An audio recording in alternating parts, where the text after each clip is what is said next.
여러분 안녕하십니까? 정격기사 정창준입니다. 대통령 선거일이 6월 3일로 확정되면서 잠룡들의 대권 행보가 빨라지고 있습니다. 이런 가운데 한덕수 대통령 권한대행은 대통령 몫의 헌법재판관 2명을 지명했습니다. 민주당은 대행 권한을 벗어난 월권이라며 법적 대응을 예고했고, 국민의힘에선 한 대행을 공격한다면 국민이 심판할 것이라고 경고했습니다. 개혁신당의 입장도 들어보겠습니다. 천하람 원내대표 겸 당대표 권한대행 만나보겠습니다. 당당토론 국민의힘 김희정 의원, 더불어민주당 권칠승 의원과 함께하겠습니다. 3부에선 민주당에서 제일 먼저 대선 출마 선언을 한 김두관 전 의원 연결해 출마 예변 들어보겠습니다. 청취율 조사기관입니다. 전화 받으시면 KBS 1라디오 정격시사 잘 듣고 있다는 말씀 부탁드립니다. 그리고 유튜브 댓글이나 KBS 콩 게시판 샵 9730 문자 메시지로 의견 주신 분들 가운데 추첨해서 커피 쿠폰 드리겠습니다. 샵 9730은 짧은 문자는 50원, 긴 문자는 100원입니다. 정격시사는 유튜브로도 실시간 방송됩니다. 4월 9일 수요일 정격시사 출발합니다.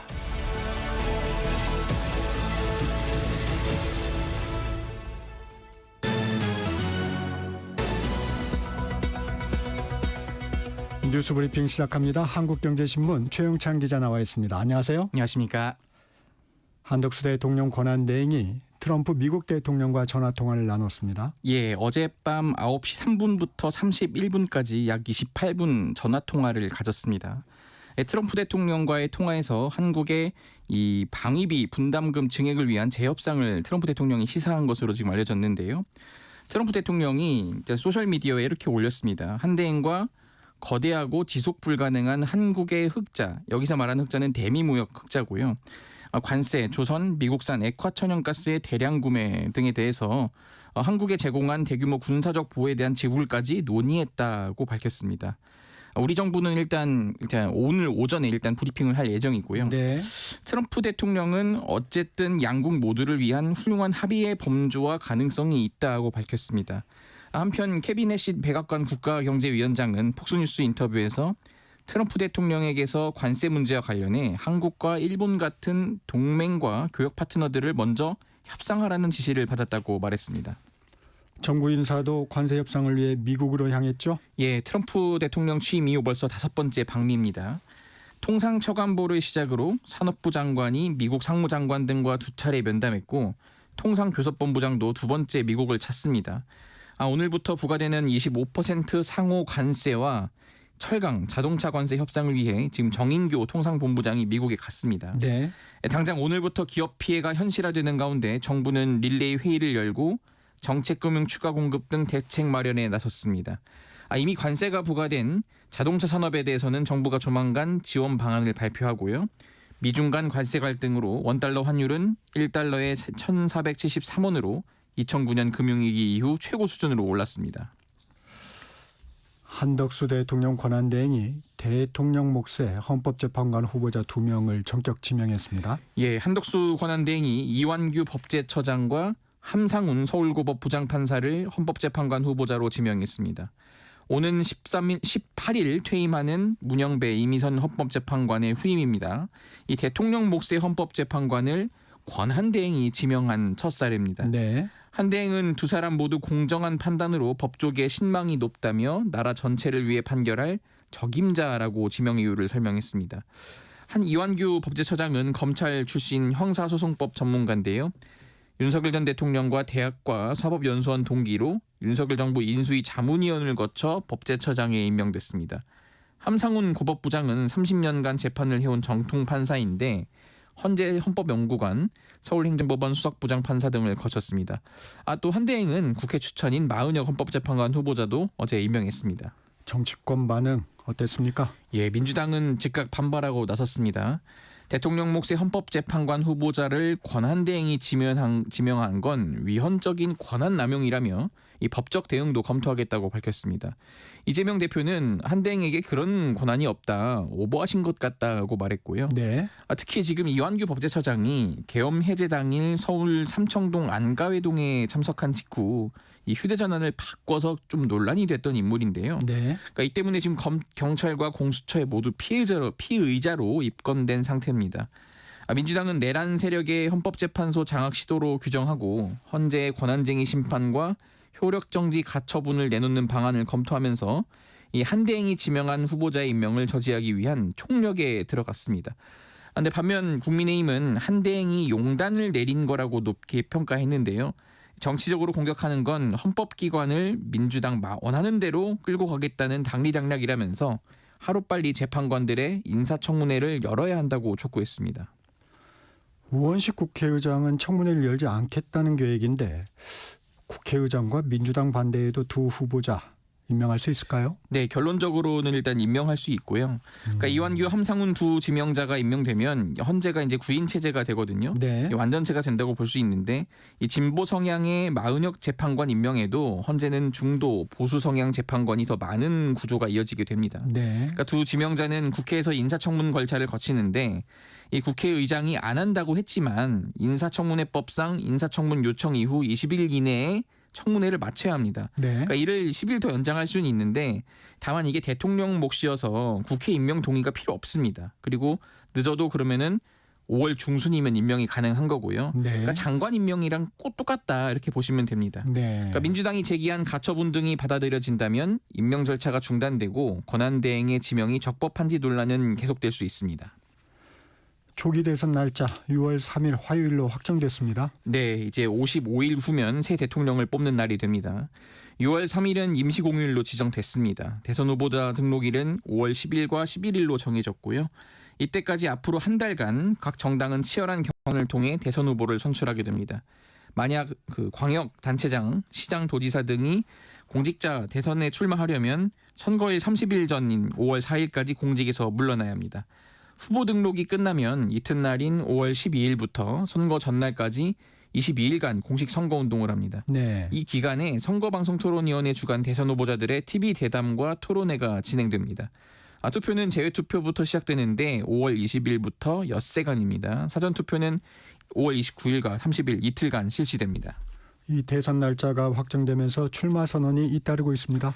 예, 먼저 보수 진영에서는 여론조사상으로 앞선 것으로 분석되는 김문수 고용노동부 장관이 어제 장관직에서 물러나면서 오늘 출마 선언을 할 예정입니다. 네. 윤석열 전 대통령 파면이 안타깝다면서도 국난 극복을 위해 오늘 국회에서 대선 출마를 선언하겠다고 밝혔습니다. 옛 새누리당 대표를 지냈던 이정현 전 의원도 한 발 앞서 국회에서 어제 출사표를 던졌고요. 안철수 의원 역시 광화문 이순신 동상 앞에서 대선 출마를 공식화했습니다. 2012년 대선 이후 출마 이후 이 네 번째 도전 나선 건데 네. 국민이 이재명 민주당의 정권이 넘어갈까 두려워하고 있다며 지지를 호소했습니다. 이 밖에도 유정복 인천시장과 이철우 경북도지사, 한동훈 전 대표, 홍준표 대구시장도 줄줄이 공식 출마 선언을 계획하고 있는 가운데 이 오세훈 서울시장과 유승민 전 의원도 지금 국회 앞에 사무실을 마련하거나 이 취재진 공지 단체방을 개설하면서 네. 출마 선언 초읽기에 들어간 상태입니다. 이재명 민주당 대표는 오늘 당대표직에서 물러나죠? 그렇습니다. 이재명 대표 오늘 최고위원 회의에서 당대표직을 내려놓고 이제 대선 출마를 공식화합니다. 이 대표 측은 친명계 핵심 인사들뿐만 아니라 문재인 정부 청와대 출신 의원까지 합류한 이른바 통합형 캠프를 꾸릴 것으로 알려졌습니다. 민주당은 이 대표가 사퇴하는 대로 박찬대 원내대표의 당대표 직무대행 체제로 전환하고요. 네. 당 선거관리위원회도 출범시킬 방침입니다. 민주당 대선 주자로 꼽히는 김경수 전 경남지사와 김동연 경기지사는 어제 서울 모처에서 비공개로 만났습니다. 이번 대선이 내란 종식을 넘어 새로운 나라로 가는 분수령이 될 것이라고 이 협력을 당부했다는 게 양측 설명입니다. 김동연 지사는 오늘 자동차 부품 관세 대응을 위한 출장차 미국으로 출국하는데요. 네. 이 출국길에 인천공항에서 대선 출마를 선언할 예정입니다. 김경수 전 지사도 이번 주 후반 출마 선언을 계획하고 있습니다. 올 시즌을 끝으로 은퇴하는 배구 여제 김연경 선수 생활 마무리를 우승으로 장식했습니다. 그렇습니다. 김연경의 홍국생명이 인천에서 열린 V리그 챔피언 결정전 5차전에서 정관장을 세트스코어 3대2로 꺾고 우승컵을 차지했습니다. 흥국생명의 6년 만에 통합 우승이자 통산 5번째 우승이고요. 이 김연경 선수 대스타다웠는데요. 풀세트 접전까지 가는 5차전에서 홀로 34득점, 팀 내 최다 득점을 기록하면서 고비마다 결정적인 득점을 올려서 팀의 우승을 안겼습니다. 네. 정규 시즌 MVP를 차지했던 김연경 선수는 사상 두 번째로 만장일치 챔피언 결정전 MVP까지 수상했습니다. 이 김연경 선수 라스트 댄스에 팬들은 눈물을 보였지만 김연경 선수 끝내 밝게 웃어 보였습니다. 여기까지 듣겠습니다. 뉴스 브리핑 한국경제신문 최영찬 기자였습니다. 고맙습니다. 감사합니다. 정격시사 듣고 계신 지금 시각 7시 30분입니다.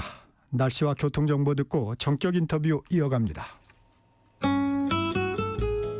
전격시사 날씨 정보입니다. 나가실 때 우산 하나 챙기셔야겠습니다. 오늘 늦은 오후부터 수도권과 충남 등 서쪽 지역부터 비가 시작돼 밤에는 그 밖에 전국으로 확대되겠습니다. 수도권과 전남에는 내일 아침까지 비가 이어지다 그치겠지만 내일 오후까지 이어지는 곳도 많겠는데요. 내일 남부지방과 제주도를 중심으로는 돌풍과 함께 천둥, 번개가 치는 곳도 있겠습니다. 내일까지 예상되는 비의 양은 제주도에 10에서 40, 남부지방에 5에서 20, 중부지방은 5mm 안팎입니다. 어제 고비 사막에서 발원한 황사가 북서풍을 타고 이동하면서 비에 섞여 내릴 수도 있겠습니다. 우산을 잘 써야겠습니다. 한편 비가 내리면서 건조함은 차차 해소되겠는데요. 현재 충북 영동과 호남 동부 지역 또 일부 영남 지역과 제주도 산지를 중심으로 건조특보가 내려져 있습니다. 현재 기온 서울이 8.8도, 춘천 5.3도, 대전 6.2도, 대구 6.7도 등 어제보다 낮게 시작하고 있고요.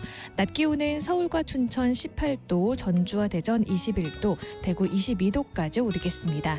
이번 주에는 비 소식이 잦습니다. 다가오는 주말에도 전국에 또 한 차례 봄비 소식이 있고요. 일요일에는 서울의 낮 기온이 9도까지 떨어지는 등 반짝 쌀쌀해지겠습니다. 지금 서울의 기온은 9.2도입니다. 지금까지 날씨 정보의 조하늘이었고요. 이어서 이 시각 교통 상황 알아보겠습니다. KBS 교통정보센터의 김민희 씨입니다.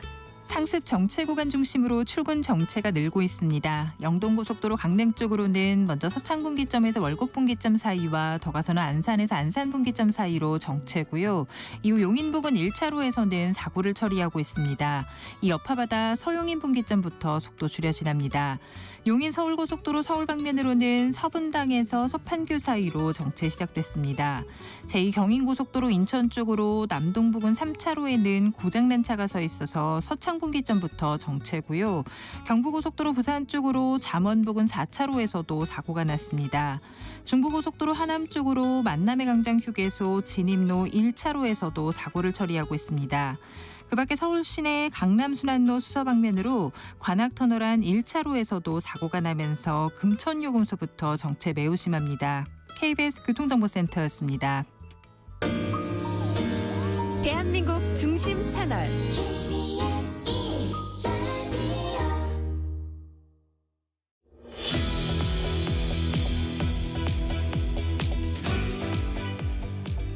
정격 인터뷰 개혁신당 원내대표 겸 당대표 권한대행인 천하람 의원 만나보겠습니다. 대표님 어서 오세요. 네, 개혁신당 천하람입니다. 대통령 선거일이 6월 3일로 확정되자마자 개혁신당 이준석 의원 바로 중앙선관위로 가서 예비후보 등록을 마쳤습니다. 개혁신당 대선 준비 계획 좀 들어볼까요? 네, 우선 저희 개혁신당 같은 경우에는 정말 압도적인 새로움 그리고 정말 근본적인 개혁 같은 것들을 말씀드리려고 합니다. 지금 보면 대한민국 사회가 이제는 한계에 다다랐다. 경제, 외교, 안보, 우리 사회 여러 분야에서 이제는 근본적인 개혁, 또 세대 교체가 필요하다라는 이야기들이 터져 나오고 있습니다. 그런데 우리 정치권은 그냥 어쩌면 국민의힘과 더불어민주당이 서로 번갈아 집권하면서 그냥 대충 그저 그렇게 흘러가려고 하는 관성이 좀 있는 것 같아요. 이런 관성을 깨고 대한민국의 경제, 과학기술 이런 면에서 좀 근본적인 변화와 개혁을 이끌어내는 것이 저는 시대적 과제다라고 보고, 그런 면에서 이준석 후보는 선거를 하는 과정에서도 좀 굉장히 빠르고 새로운 그런 변화하는 모습들을 좀 보여드려야겠다라고 생각하고 있고요. 그래서 말씀하신 것처럼 원내 정당 중에 가장 빠르게 대통령 본선 후보를 확정을 했고, 그랬죠. 그리고 어제 가장 아마 지금으로서는 유일한 것 같은데 이제 예비 후보 등록도 마치고 또 어제 거의 뭐 하루 종일 그 일정을 소화하고 막차 새벽에 1시 반인가 막버스를 타고 지금 대구에 내려가서 새벽 5시부터 대구 지역에서 지금 그 아침 인사, 거리 인사를 하고 있을 겁니다. 이 예비 등록을 하고 나서 네. 가장 먼저 대구로 간 이유 혹시 있을까요? 네. 그러니까 지금 그 대구 경북 같은 경우에는 이번에 탄핵이 결정되면서 약간의 충격 내지는 또 이번 대선에서 이재명 대표를 잡아야 되는데 과연 잡을 수 있을 것인가 하는 무력감 같은 부분들이 일정 부분 있는 것 같습니다. 저희가 지난 주말에 또 경북의 산불 피해를 좀 살피고 오기도 했었는데 거기서도 말씀하시는 것이 예전에 좀 다르더라고요. 예전에는 이준석 대표에 대해서 국민의힘을 떠난 거에 대해서 오히려 아쉬워하시거나 별로 무관심하시거나 이런 부분들도 있었는데 최근에는 이재명 대표를 이길 수 있는 거의 뭐 유일한 희망 아니냐라는 얘기를 해주시는 분들이 많아서 그러면 저희가 지금 TK의 민심이 좀 다소 무력감을 느끼고 계실 때 가서 아니다, 이게 TK에서 새로운 선택을 해주신다면은 우리가 이번 대선에서 이재명 대표를 잡고 승리하는 것도 가능하다. 그리고 그 역할을 거의 뭐 예전에 당대표로서 이재명 대표와 뭐 지방선거 등에서 맞붙어서 이긴 경험이 있는 이준석이라고 한다면은 희망을 드릴 수 있다. 그런 거를 지금 컨셉으로 잡고 첫 일정을 지금 TK로 잡았습니다. 대표님이 지금 무력감이라는 표현을 좀 하셨는데 네. 이 개혁신당은 탄핵에 찬성을 했지만 네. 이 탄핵에 반대한 보수 민심도 적지 않습니다. 그럼요. 어떻게 끌어안을 수 있을까요?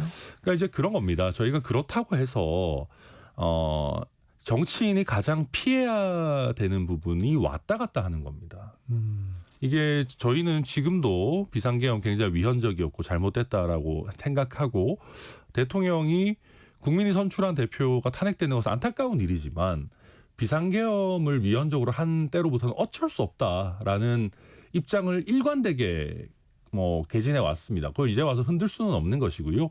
결국 저희로서는 이 아픔은 뒤로 하고 결국은 미래로 가자, 앞으로 가자라는 얘기를 드릴 수밖에 없습니다. 그래서 탄핵은 이미 된 것이고 그러면 조기 대선에서 대구 경북의 선택 넓게 봐서는 보수 진영이라고 하는 진영이 그냥 무력하게 그냥 국민의힘에서 나오는 사실상 본선에서 이기기 어려운 후보로 그냥 꾸역꾸역 가다가 맥없이 질 것인가.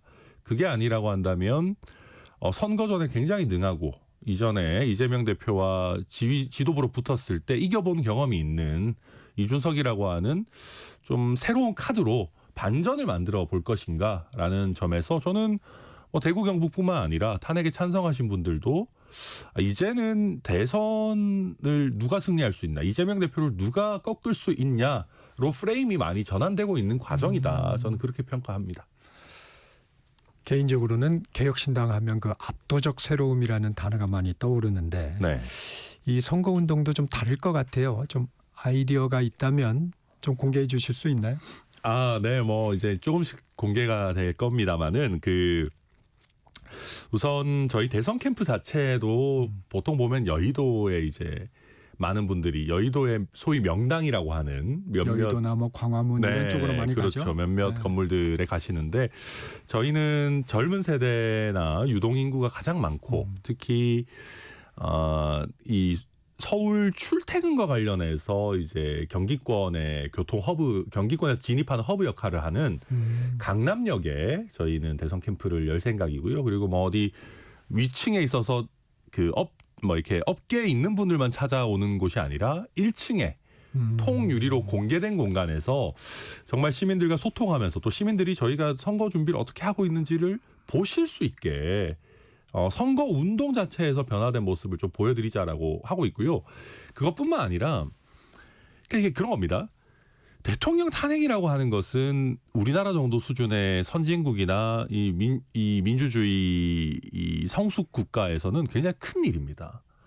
그럼 아픔이기도 하지만 이런 일이 있으면 국가 시스템이 한번 조금 크게 바뀔 필요가 있거든요. 저는 우원식 의장이 이번에 개헌을 빨리 하자라고 네. 얘기하신 것도 비슷한 문제의식이라고 생각합니다. 기존에 박근혜 전 대통령이 탄핵됐을 때도 아주 많은 수의 국민들이 촛불을 들면서 국가를 근본적으로 바꿔야 된다라고 얘기를 하셨지만 사실 문재인 정부 들어왔다가 거기에 대한 또 반작용으로 윤석열 정부가 탄생하고 하는 과정들을 봤을 때 국가가 그러면 근본적으로 뭐가 그렇게 많이 바뀌었느냐. 라고 얘기하면 사실 굉장히 답하기 어려운 문제거든요. 그래서 저희는 이런 상황들을 겪었을 때 과거의 산업화 세대, 민주화 세대 이후에 선진국 대한민국을 경험한 세대가 대한민국 정치의 선봉에 서는 정치 세대 교체라고 하는 결과로 뭔가 조금 대한민국이 앞으로 나아가는 변화가 좀 만들어져야 된다라고 생각하고 있고 그런 면에서 공약이나 이번에 그 선거 운동을 하는 과정에서도 좀 굉장히 그 젊고 새로운 모습들을 많이 보여드리려고 노력하고 있습니다. 이 대통령실 이전 문제가 다시 이슈화되고 있습니다. 뭐 세종으로 가야 된다 아니면 청와대로 다시 돌아가야 된다 이런 얘기들이 나오는데 네. 천 대표님 생각은 어떠세요? 우선 저는 세종으로 가는 게 맞다고 봅니다. 왜냐하면 세종에 지금 국회도 이제 세종 의사당을 하고 있고 우리 행정부는 대부분 지금 세종에 가 있습니다. 네. 이런 상황에서 수많은 세종시에 있는 우리 관료들이 계속해서 이제 청와대 기존의 대통령실과 국회에 보고하고 회의하기 위해서 거의 뭐 KTX에 살다시피 하거나 맞습니다. 아니면 서울에 있는 복수 오피스 같은 걸 두거나 네, 하는 네, 식으로 굉장히 네. 비효율적으로 운영이 되고 있는데 네. 저는 그럴 게 아니라 세종시가 실질적으로 행정의 중심지로 기능할 수 있도록 하는 게 필요하다라고 보고요.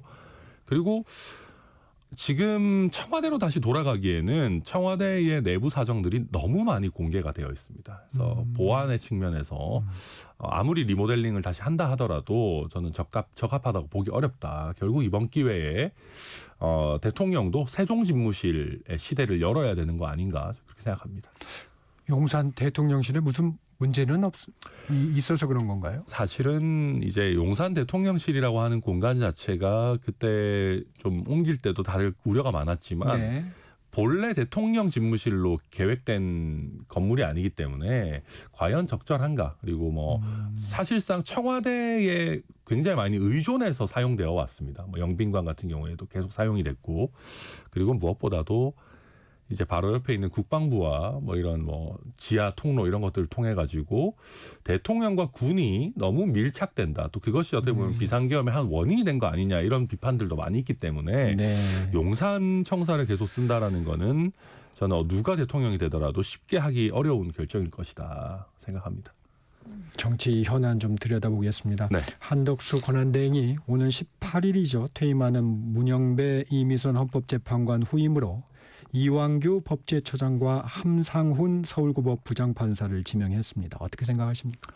이게 이제 선출된 대통령이라고 할지라도 본인의 임기보다 훨씬 임기가 긴 굉장히 중요한 헌법기관이나 뭐 중앙기관장을 임명한다고 할 때는 신중하게 접근합니다.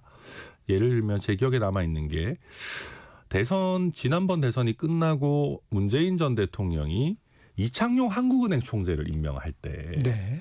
그때 윤석열 당선인과 소통을 하고 사실상 승낙 비슷한 걸 받아가지고 임명하는 절차를 취했던 걸로 제가 기억을 합니다. 네. 그러니까 지금 상황이라는 것이 물론 당선인이 있는 상황은 아니지만 대통령이 탄핵되면서 여당과 야당이라는 개념이 최소한 규범적으로는 사라져 있는 상황입니다. 그러니까 지금도 누가 봐도 전환기고 심지어 한덕수 총리 같은 경우에는 민주적 정당성이 있는 선출된 뭐 대통령이나 이런 것도 아닙니다. 그렇다고 하면 아무리 헌법재판관을 비워두기 어렵다고 하더라도 이거를 그냥 자기가 두 사람 무조건 그냥 무작정 급작스럽게 지명해버리고 이 책임은 제가 지고 갑니다. 이럴 게 아니고 여야랑 충분히 소통을 해서 국회에 있는 여러 정당들이 누구라도 야당도 납득할 만한 사람을 합의로 임명하는 거라면 저는 뭐 그래 그렇게까지는 할 수 있다라고 생각을 하는데 그게 아니라 지금 뭐 그냥 자기 혼자서 임명하고 특히나 이완규 법제처장 같은 경우에는 네. 찐윤인데다가 뭐 대통령의 무슨 호위 변호사 뭐 심지어는 지금 이제 그 내란죄 가담 혐의로 안가에서 회동을 하고 뭐 이렇게 한 혐의로 수사까지 받고 있는 인물 아니겠습니까? 수사 대상이죠. 그럼 그런 사람을 이번에 그냥 권한대행이 본인만의 결정으로 임명을 해버린다라고 하는 것은 저는 국민들 입장에서 굉장히 납득하기 어려울 것이다. 그렇게 생각합니다. 민주당은 이걸 위헌이라고 그러는데 이건 이제 선례가 없지 않습니까? 이거 위헌이라고 볼 수 있나요? 사실 선례는 없고요.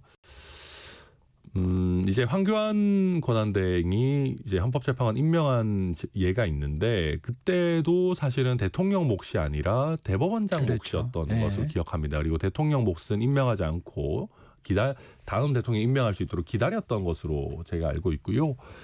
그래서 이게 위헌이냐 이제 뭐 권한대행의 그 권한 범위에 대해서 이런저런 학설 대립이 있습니다만은 이게 위헌이라고 단정하는 것이 법률적으로 가능하냐를 떠나서 우리 정치가 퇴보하고 있는 거죠. 지금 황교안 권한대행조차도 권한대행이 대통령 몫의 권한을 함부로 특히 헌법재판관이라고 하는 굉장히 중요한 인물에 대해서 쓰는 것을 자제해 왔습니다. 그래서 제가 거듭 말씀드리지만 이게 법률적으로 가능하다 하더라도 정치적으로 문제가 생기지 않도록 정말 의미 있는 대화와 토론을 통해서 합의를 통해서 임명을 하든지 해야 되는데 그런 거 없이 그냥 질러버린다. 이거는 우리 정치가 어쩌면 이번에 우리 헌법재판소가 질책까지 했었는데요. 서로 대화, 토론, 통합이라는 것이 실종되고 있다는 질책을 했는데 정말 다운그레이드, 대한민국 정치의 다운그레이드를 보여주고 저쪽 진영이 임명권을 행사해서는 결코 안 되니까 내가 알박기 하고 나가겠다라고 하는 보다 저열한 쪽으로 지금 자꾸 가고 있다. 그렇게 생각이 됩니다. 전 대표님도 법률가 출신이니까 이 네. 문제도 좀 여쭤보겠습니다. 예. 민주당은 권한쟁의 심판, 효력정지 가처분 신청 등 법적 대응을 예고하고 있는데 이 민주당의 대응은 좀 실효성이 있을까요? 어떻습니까? 가처분 같은 경우에는 그나마 조금 빠르게 결정이 나오는 편이기 때문에 네. 뭐 해볼 수는 있을 것 같습니다. 그리고 이게 뭐 헌법재판소에서 어떻게 보느냐에 따라서 할 수 있을 텐데 이게 헌법재판소에서 임명할 권한이 없다라고 이야기하기에 굉장히 부담스러운 부분이긴 합니다. 특히 또 헌재 입장에서는 어쨌든 헌법재판관 구성이 신속하게 되면 네. 더 좋은 부분이기 때문에 네. 이것을 권한대행의 권한 범위를 넘어서는 거다라고 결정을 할 수 있겠는가. 저는 그렇게 간단한 문제는 아닐 것이다. 법률적으로는. 네, 그렇게 보고 있습니다. 이 얘기도 궁금하더라고요. 우원식 국회의장이 인사청문회 요청을 받지 않겠다. 네. 이건 가능한 건가요? 국회가 인사청문회 요청을 받지 않는 것 자체야 이제 국회의 권한이니까 네. 뭐 안 받을 수 있을 텐데 문제는 대통령 몫의 헌법재판관 같은 경우에는 인사청문 요청서를 보내고 20일 동안 국회가 인사청문회를 안 하더라도 임명하는 게 가능합니다. 그러니까 이거는 어떤 그 국회의장의 정치적인 제스처이고 실효적인 조치라고 보기는 어렵다. 그래서 지금 가처분이나 이런 부분들을 보다 지금 더 신속하게 진행하고 있는 것 아닌가 그렇게 생각이 됩니다. 이 대선 얘기로 좀 넘어가서요. 네. 이 국민의힘 민주당 상황도 좀 한번 볼까요? 예. 국민의힘 경선 룰을 보면 당원 투표와 국민 여론조사가 각각 50%로 돼 있습니다. 네. 예비 경선 때는 선관위가 좀 조정이 되더라고요. 네. 이 당심과 민심, 지금 탄핵 찬성과 탄핵 반대로 후보자들도 좀 나뉘어져 있는데 후보들의 신경전이 좀 커 보입니다. 어떻게 네. 보십니까? 이게 그 숙제를 해야 되는데 미뤄오다 보니까 오히려 이제는 부작용이 터져버리는 상황인 겁니다. 거듭해 정말 수많은 정치인들, 뭐 정치 전문가들이 비상계엄 직후부터 그 국민의힘의 주요 구성원들이 대통령과 선을 긋고 비상계엄 잘못된 것이라는 걸 명확하게 하고 새로운 판을 짜야 된다라는 얘기를 해왔습니다. 저도 그런 얘기 수도 없이 했는데요. 네. 그때 그 얘기를 들었었어야 되는데 그때 좀 강성 지지층이라도 어떻게든 붙잡아 둬야 된다라는 핑계로 사실 선을 긋지도 않고 오히려 비상계엄을 옹호한다든가 탄핵에 반대한다든가 하는 모습을 보였어요. 그러다 보니까 이제는 대선 본선 경쟁력이나 중도 확장성을 고려하더라도 의원들은 그쪽으로 가도 과연 국민의힘 당원들이 그렇게 빠르게 모두 전환이 될 것인가.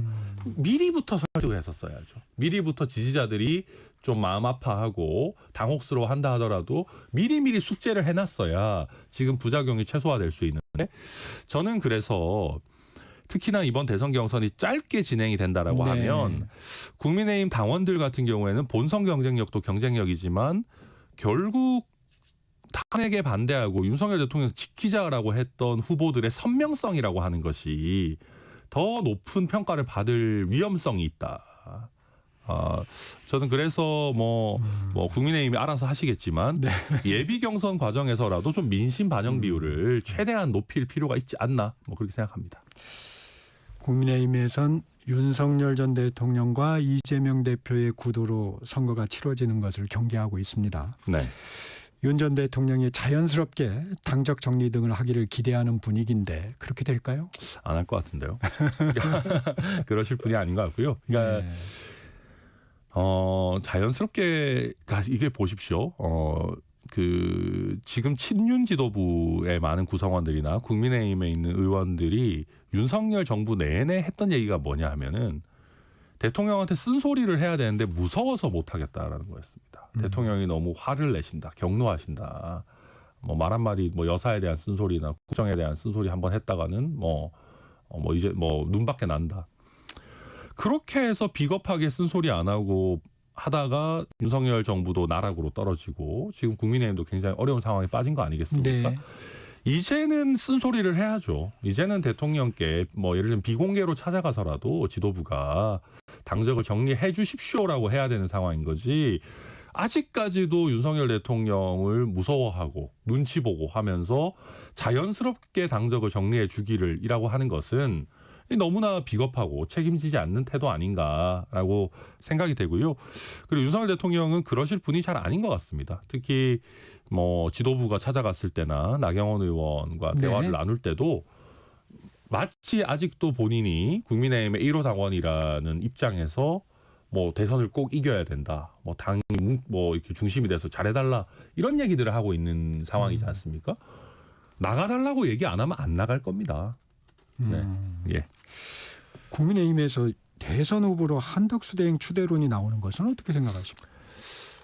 저는 이런 얘기는 아직도 정신 못 차렸구나, 국민의힘이. 이번에 헌법재판소 결정을 보면서 이제 제가 가장 인상 깊게 봤던 거는 정치는 정치로 풀어야 된다라고 하는 그 취지였습니다. 야당과 소통하고, 또 예를 들면 선거에서 졌으면 그걸 받아들이고 오히려 여소야대 국면에서 야당과 더 적극적으로 소통하고 내줘야 될 건 내주고, 그렇게 해야 되는 거 아니냐, 민주주의 사회에서 라고 얘기했는데, 저는 그걸 쭉 보면서 너무 당연한 얘기인데다가 그런 비애감이 들었어요. 우리가 헌법재판관들보다 정치를 더 모르는 대통령을 뽑아놨구나. 그러니까 정치 경험이 너무 없는 인물을 깜짝 스타라고 발굴을 해가지고 대통령을 시키는 일은 이제는 없어야 되겠다. 그러니까 한덕수 총리도 공직생활 경험이 굉장히 긴 것은 맞습니다만은 네. 정치인으로서 이 정치적인 의사결정이나 타협이나 이런 걸 직접 경험해 본 적은 없는 인물입니다. 그런 사람에게 갑자기 국정을 맡긴다?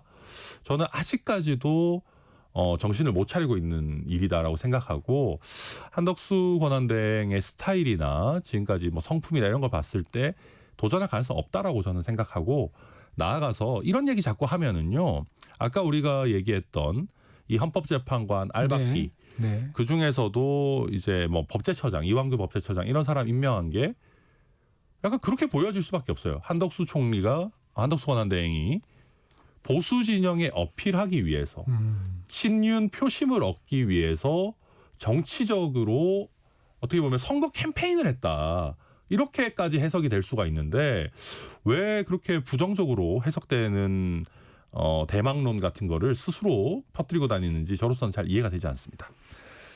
마지막 질문이 될 것 같습니다. 홍준표 시장은 이준석 의원은 결국 우리 쪽으로 와야 한다. 국민의힘 성일종 의원도 저희 프로그램에 나와서 네. 이준석 의원은 우파 토양에서 성장을 했고 여기를 벗어나면 기회가 없다는 얘기를 한 적이 있다, 이렇게 했는데 국민의힘 쪽에 이런 반응은 좀 어떻게 생각하십니까? 굉장히 오만방자한 것이죠. 뭐냐 하면은 네. 우파를 마치 국민의힘이 뭐 독점하고 있는 것인 양 이렇게 이야기하는 것은 저는 굉장히 잘못된 태도라고 생각합니다. 그러니까 그런 기득권만을 주장하면서 어쩌면 지금까지 필요한 개혁을 안 해왔던 것 아닌가 이런 얘기할 시간에 정말 보다 근본적인 변화와 혁신 방안을 고민해야 되는 시기 아닌가라고 저는 오히려 되돌려드리고 싶고, 그리고 홍준표 시장 같은 경우도 이건 굉장히 결례죠. 왜냐하면 홍준표 시장 아직 국민의힘의 본선 후보가 된 것도 아닙니다. 좀 정리해 주시고요. 네. 그런 상황에서 타당에 이미 결정된 본선 후보에 대해서 단일화 이런 식으로 얘기하는 것은 저 이거는 굉장히 예의가 없는 것이고 본인의 처지에도 맞지 않다 이렇게 말씀드립니다. 네, 지금까지 개혁신당 원내대표 겸 당대표 권한대행 천하람 의원과 말씀 나눴습니다. 고맙습니다. 네, 감사합니다. 전격시사 1부 여기서 마칩니다. 잠시 전하는 말씀 듣고 2부에서 뵙겠습니다.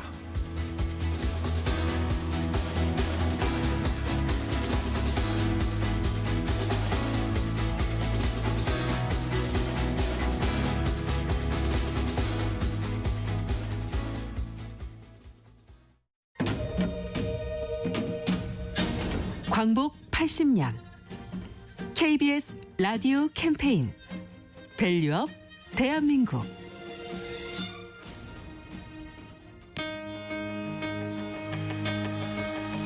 반갑습니다. 저는 전통 장례 명장 1호 유재철입니다.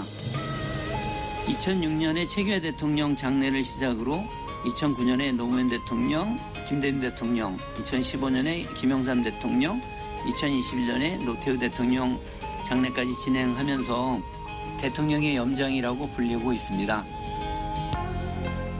처음에는 우물안 개구리식으로 저희가 진행을 했었는데 대학원 공부를 하면서 2002년도에 미국하고 일본을 가서 장례 문화를 연구하게 되었죠. 일본에는 떠나기 전날 밤에 통야라는 의식이 있더라고요. 고인이 어떻게 사셨고 이 마을을 위해서 얼마나 훌륭한 일을 하셨는지 그런 덕담을 주고받는 일을 하더라고요. 그리고 미국에서는 관을 열고 이렇게 비용이라는 의식을 진행하더라고요. 우리 한국말로 옮기면 접견 서비스가 되는데 고인의 얼굴을 보면서 가까우신 분들이 고인을 위한 추모의 말씀들을 하시는데 어떤 때는 막 참 유머러스하게 진행하는 것도 많이 봤습니다. 미국이나 일본도 보면 외국 장례식의 주인공은 고인인 것 같아요. 근데 우리 현재는 상주나 조문객 위한 것으로 변질되어 있는데 타인의 장례를 통해서 우리의 삶을 되돌아보면서 나의 떠나가는 길을 생각해 볼 수 있는 귀중한 시간이 되었으면 좋겠습니다.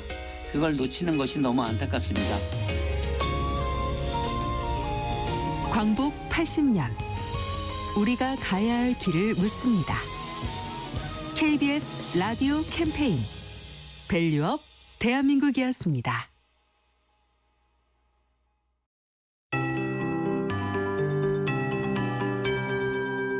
KBS 58분 날씨. 오늘은 봄비가 전국을 적시겠습니다. 늦은 오후부터 수도권과 충남 등 서쪽 지역부터 비가 시작돼 밤에는 그 밖에 전국으로 확대되겠습니다. 수도권과 전남에는 내일 아침까지 비가 내리다 그치겠지만 그 밖의 지역은 내일 오후까지 이어지는 곳도 많겠습니다. 특히 내일 남부지방과 제주도를 중심으로 돌풍과 함께 천둥 번개가 치는 곳도 있어 주의하셔야겠습니다. 내일까지 예상되는 비의 양은 제주도에 10에서 40mm, 남부지방에 5에서 20mm, 중부지방은 5mm 안팎입니다. 어제 고비 사막에서 발원한 황사가 북서풍을 타고 이동하면서 비에 섞여 내릴 수도 있겠습니다. 우산을 잘 써야겠습니다. 현재 충북 영동과 호남 동부, 영남 지역과 제주도 산지에는 건조특보가 발효 중인데요. 비가 내리면서 특보는 차차 해제되겠습니다. 현재 기온 서울이 10.2도, 춘천 5.3도, 대전 6.2도, 대구 6.7도 등 어제 아침보다 쌀쌀하게 시작하고 있고요. 낮 기온은 서울과 춘천 18도, 전주와 대전 21도, 대구 22도까지 올라 온화하겠습니다. 이번 주에는 비 소식이 잦은데요. 주말에도 전국에 봄비 소식이 있고요. 일요일에는 서울의 낮 기온이 9도까지 떨어지는 등 비가 오면서 반짝 쌀쌀해지겠습니다. 현재 서울의 기온 10.2도입니다. 조하늘입니다.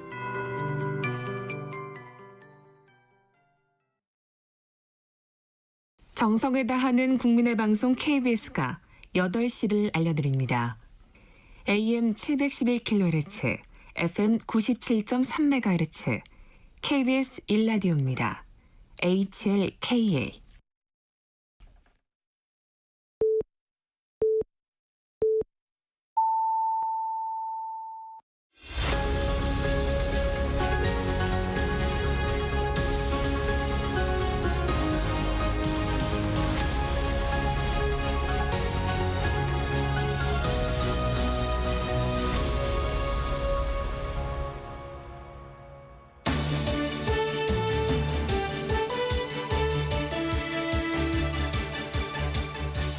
한 주의 한가운데서 여당 야당 입장을 당당하게 토론하는 당당토론, 김희정 국민의힘 의원, 권칠승 더불어민주당 의원과 함께합니다. 안녕하세요. 네, 반갑습니다. 반갑습니다.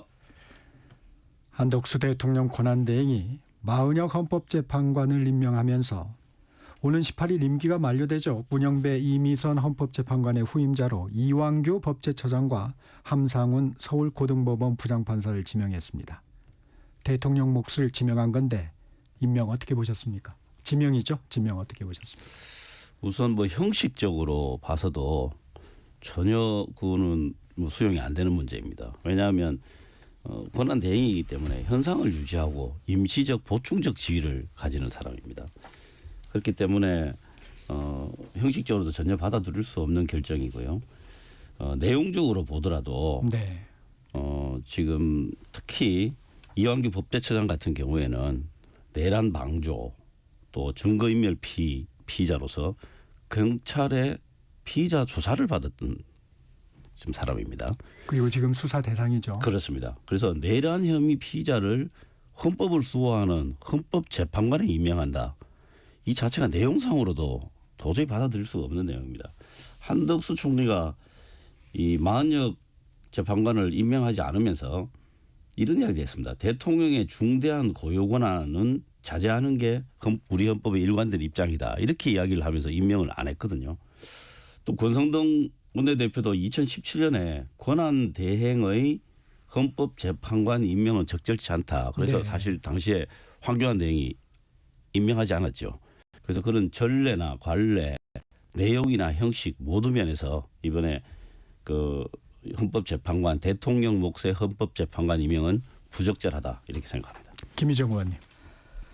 그 헌법의 해석을 이제 현상 유지 이렇게 말씀을 하셨는데 실제로 헌법 제71조에는 대통령이 거리되거나 사고로 인하여 직무를 수행할 수 없을 때에는 국무총리 법률이 정한 국무위원회 순서로 그 권한을 대행한다. 요 규정 하나가 있는 겁니다.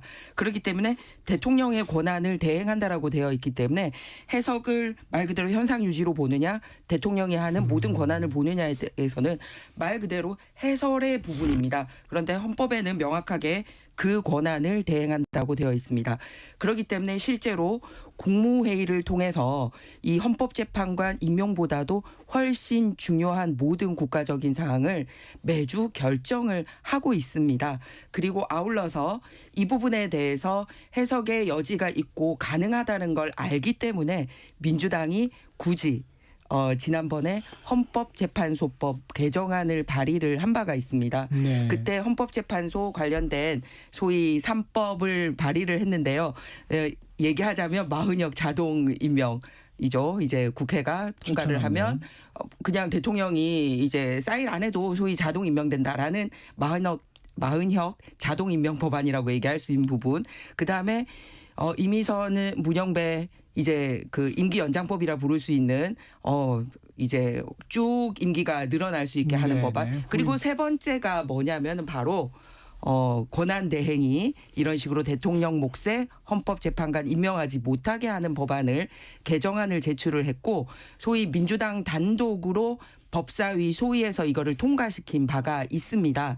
이런 행위를 본다면 기존의 법으로는 통과시킬 수 있기 때문에 굳이 민주당 단독으로 그럴 법을 통과시켰다라는 것을 알 수가 있습니다. 지난번에도 한번 이 얘기가 나왔는데 오히려 거기에 명시한 부분이 현재는 지명할 수도 있다. 이렇게 해석될 수 있는 소지가 있다. 이 부분은 좀 어떻게 보십니까? 김희정 의원의 의견에 대해서는. 현재 지명할 수 있다라고 하는 것은 그건 헌법 해석을 위반하는 거죠.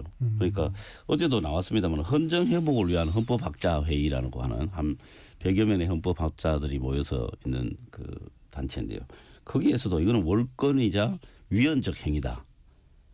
그 더 나아가서 이거는 헌법 모독이다 이렇게 이야기를 했습니다.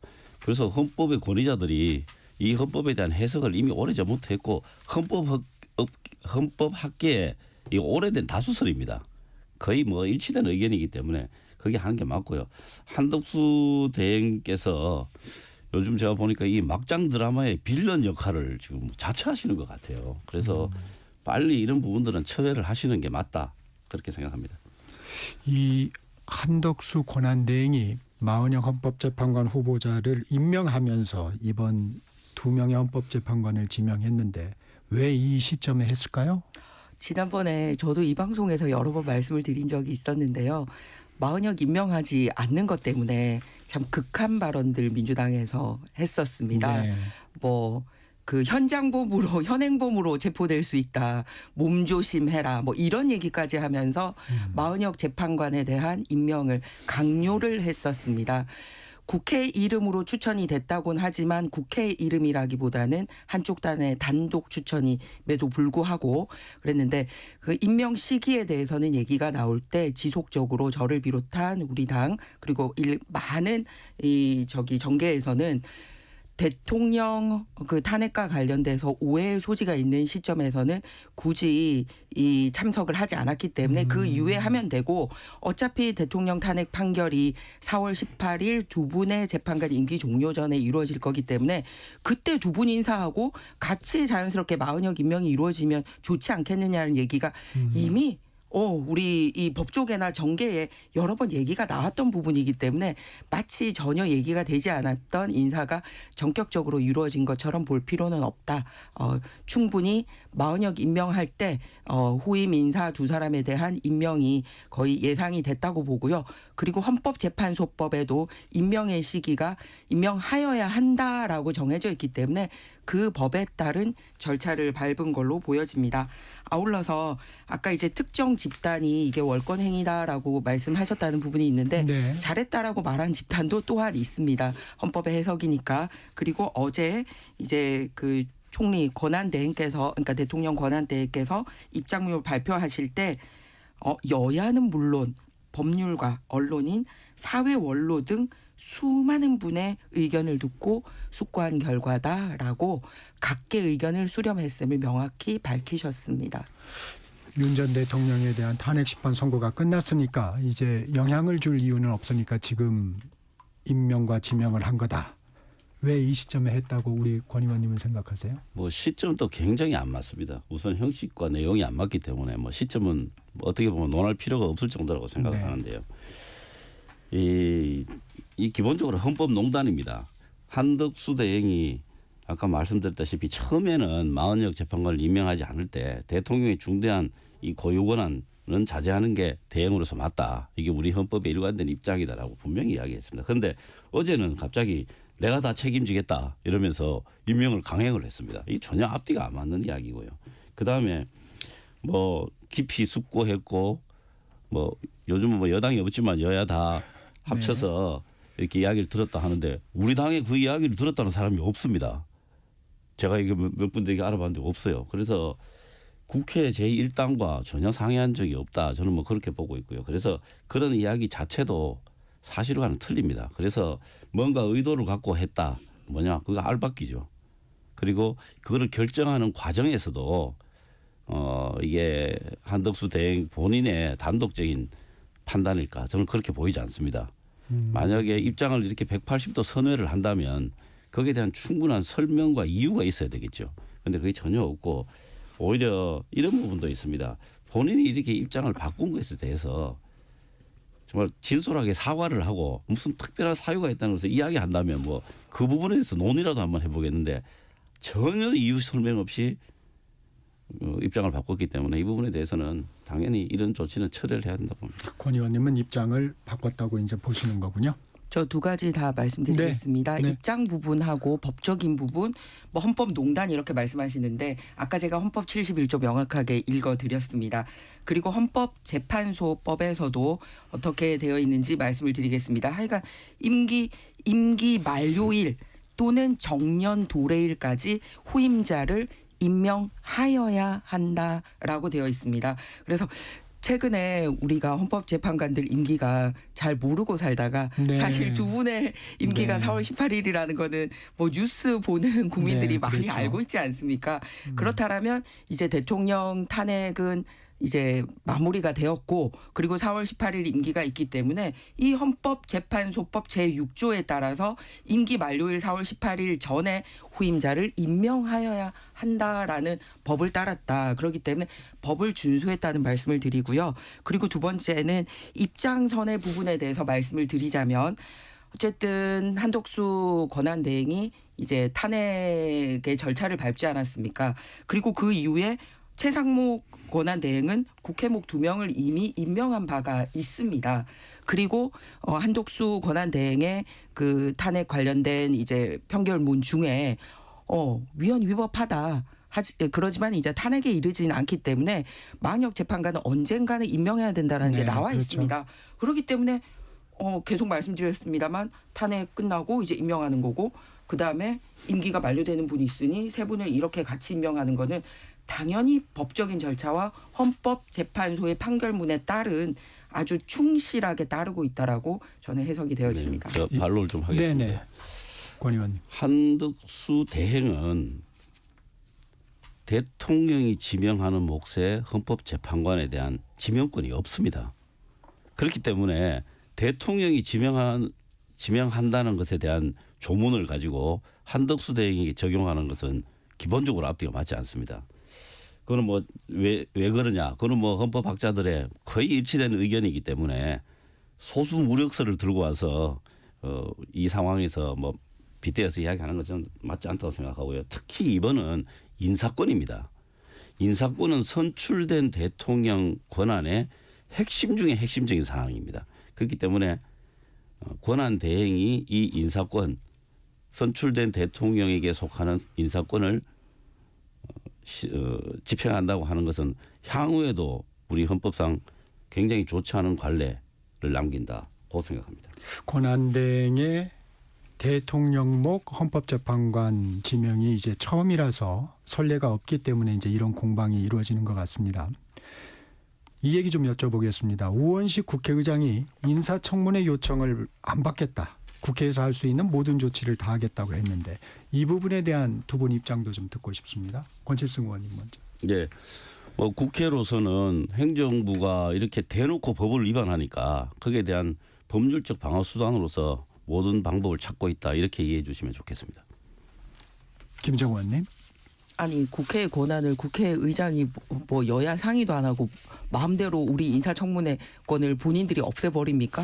문제가 있으면 인사청문회를 통해서 정정당당하게 아까 뭐 절차적인 거든 내용상인 거든 거기가 국민들이 보는 앞에 토론을 하면 되는 겁니다.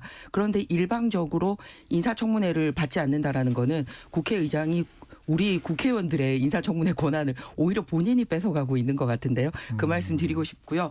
그리고 또 하나는 인사청문회를 하지 않는다라고 해서 이게 그럼 임명이 안 되냐? 그러지 않습니다. 네. 현행법은 이제 일종의 요식행위를 거치도록 되어 있고요. 인사청문회 의결서가 소위 국회에서 그 채택이 되지 않더라도 임명할 수 있도록 인사청문회법이 규정을 하고 있습니다. 그 사례를 얘기하자면 지금 4월 18일 임기를 다 하시는 이미선 재판관 같은 경우가 사실 인사청문회 때 상당히 문제가 됐었었죠. 왜냐하면 판사 재직 시에 근무 시간 중에도 이제 주식 투자를 한 걸로 밝혀지고 이제 사실 과도하게 주식 투자 횟수와 금액이 문제 제기가 돼서 한 1,200여 정도 그래서 굉장히 강하게 반발이 있었습니다만 앞서 문재인 대통령께서 이미선 재판관 임명한 바가 있고 그분이 이번에 임기를 다하게 되는 겁니다. 그 사례를 봐도 인사청문회를 우리가 하지 않게 되면 그 날짜가 도래하면 임명할 수 있게 되어 있습니다. 권칠승 의원님. 네. 후보 자체가 적법하지 않은 후보입니다. 그렇기 때문에 인사청문회를 한다고 하는 것 자체가 그 사리에 맞지 않습니다. 그래서 이제 국회의장은 이제 국회의 대표자로서 여러 가지 법적 조치를 할 것이라고 보이고요. 또 민주당 입장에서는 권한쟁의 심판이라든가 또 뭐 가처분 신청이라든가 등등의 그 법적 조치를 다 할 것입니다. 네, 개헌 주제로 좀 넘어가 보겠습니다. 조기 대선과 개헌 국민투표를 동시에 실시하자고 우원식 국회의장이 제안을 했습니다. 김희정 의원님 어떻게 보십니까? 민주당 마음먹기 아닌가요? 키를 민주당이 쥐고 있죠. 잘 아시겠지만 네. 일반법도 사실은 과반수라서 현재 국민의힘은 이제 일반법도 사실은 단독으로 처리가 힘든 상황입니다.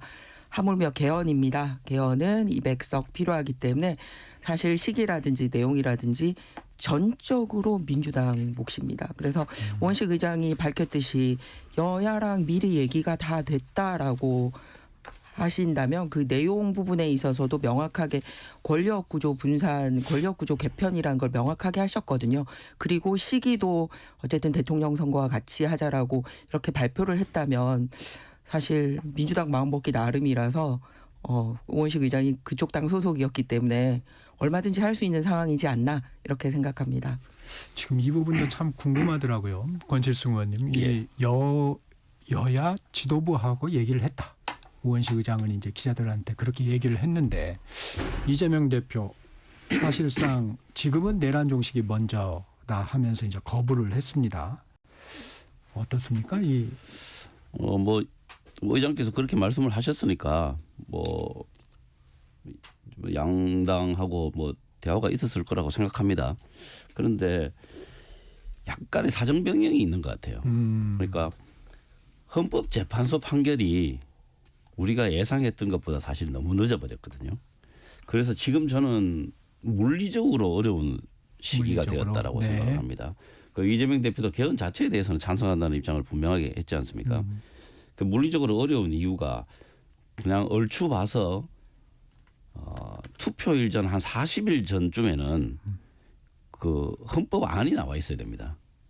그러면 지금 한 보름 정도 남은 거거든요. 네네, 또 보름 안에 그렇죠. 헌법 초안이 아니죠. 헌법 개정안, 확정안이 만들어져 있어야 되고요. 그다음에 또 한 가지 문제가 국민투표법을 지금 이제 헌법 불합치 판정을 받고 있는 네. 이 국민투표법 자체를 바꿔야 되고 네. 현재 국민투표법은 사전투표가 없습니다. 네. 그 부분을 손을 봐야 되고 그리고 또 동시에 그 이제 개표하기 위한 여러 가지 프로그램을 개발을 해야 됩니다.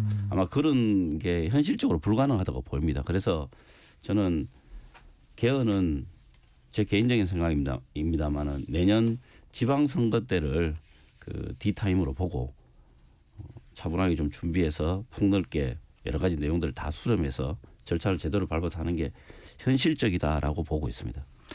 근데 이 정치권에서 지금의 시기를 중요시하는 건 항상 그래왔던 것 같아요. 또 권력을 잡으면 그때 되면 또 개헌이 쏙 들어가는 부분이 좀 있어서 지금 이런 상황에서 좀 해야 되지 않느냐 하는 위기의식이 이제 우원식 국회의장한테 있었던 것 같습니다. 저는 말씀 중에 사정 변경이라고 하시는 네네. 부분은 일치하지 않는다고 생각하는 게 우원식 의장이 대선 때 이 같이 하자라고 얘기하는 게 탄핵에 대해서 어떤 결과가 날지 확정 전에 말씀하신 게 아니라 탄핵 판결이 나고 그다음에 대선이 치러진다라는 게 기정사실화 된 다음에 두 개를 같이 하자라고 얘기했기 때문에 물리적으로 헌법재판소의 판결이 너무 늦어져서 사정 변경이 있다라는 말은 맞지 않다라는 말씀을 드리고 싶습니다. 그렇죠. 뻔히 60일 내에 선거가 있는 거를 아는 상황에서 같이 하자라고 얘기를 했고요. 그리고 두 번째는 사실 다른 내용은 말씀하셨듯이 지방선거에 예를 들어서 몇 개 헌법 그 불합치 받은 부분이라든지 조금 더 심사숙고가 필요한 부분들에 대해서는 나중에 해도 좋을지 모르지만 사실 지금과 같은 권력 구조 형태로 이렇게 확실하게 견제와 균형이 이렇게 헌법 기관들 간에 문제가 있는 게 이번에 많이 드러나지 않았습니까? 그래서 그 부분에 대해서만은 정말 민주당이 의지를 가지기 나름이라는 거고요. 마지막으로 드리고 싶은 말씀은 뭐냐면 참 여러 가지로 국론이 분열이 되어 있습니다. 예를 들어서 정치적인 이슈 관련해서도 탄핵 찬반에 대해서도 그렇고요. 정권 교체냐 연장이냐에 대해서도 그렇고 그리고 여러 가지 헌법 해석에 대해서 매번 국민들의 여론이 좀 갈리는 편인 반면 개헌에서만은 압도적인 국민들이 한마음의 뜻을 가지고 있습니다. 그만큼 이 국민들의 마음을 하나로 모을 수 있는 그런 계기가 되지 않을까 생각합니다.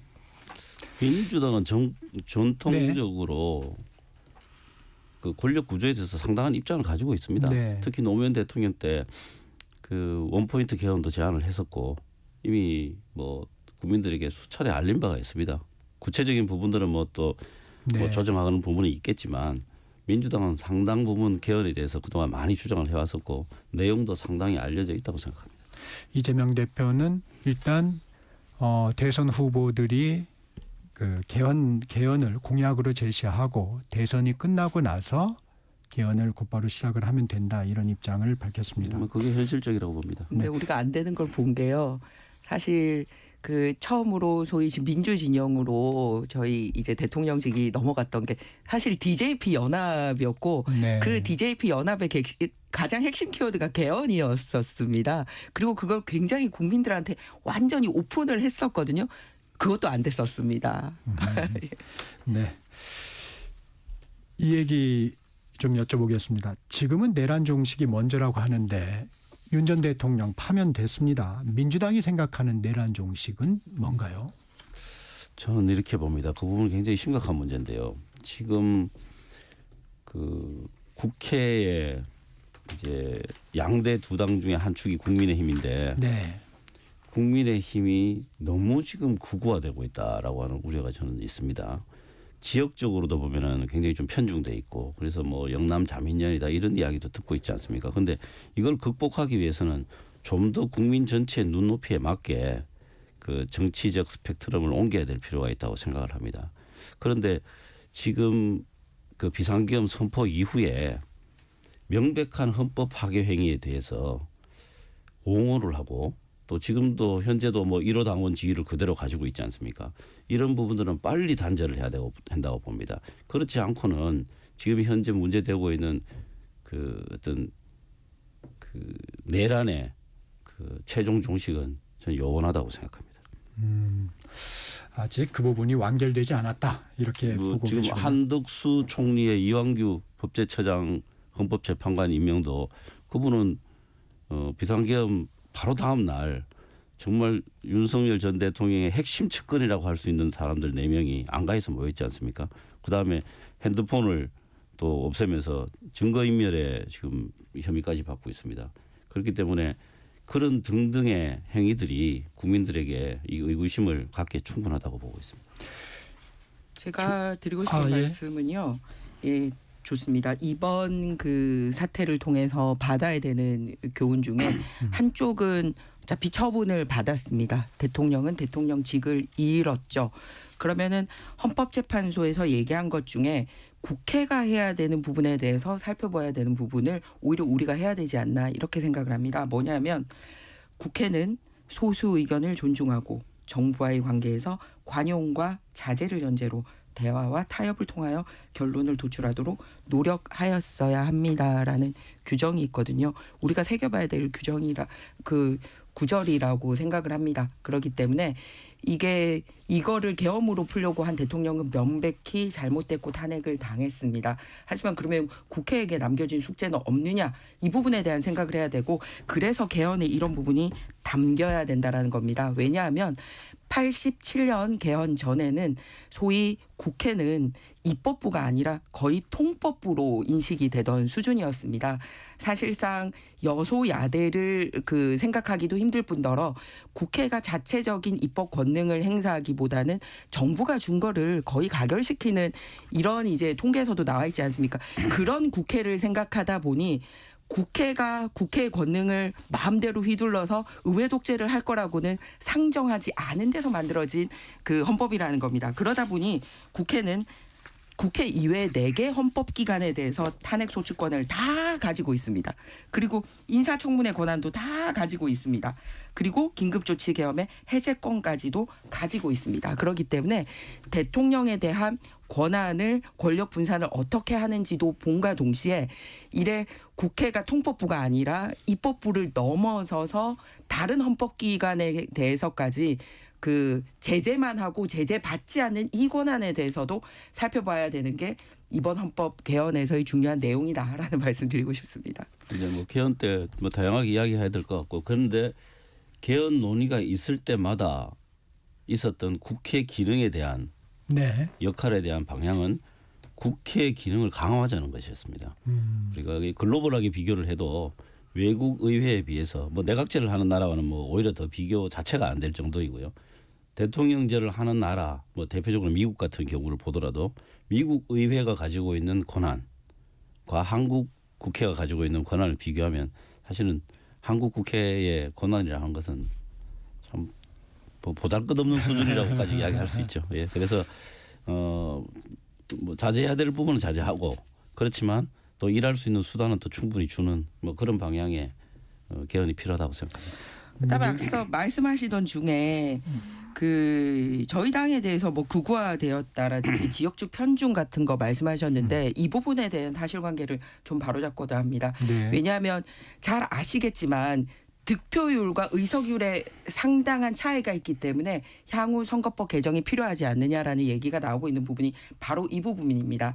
의석 차이는 1대2지만 그 투표율 부분은 55대 45 부분입니다. 제가 이제 정확하게 오늘 그 투표율 그 마지막 숫자까지 준비를 못 해왔기 때문에 그러니까 어바웃으로 얘기를 합니다만 네. 그런 편차가 있습니다. 그렇기 때문에 일방적으로 득표율 자체가 1대2가 아니었다라는 거를 그거를 꼭 기억해 주셨으면 합니다.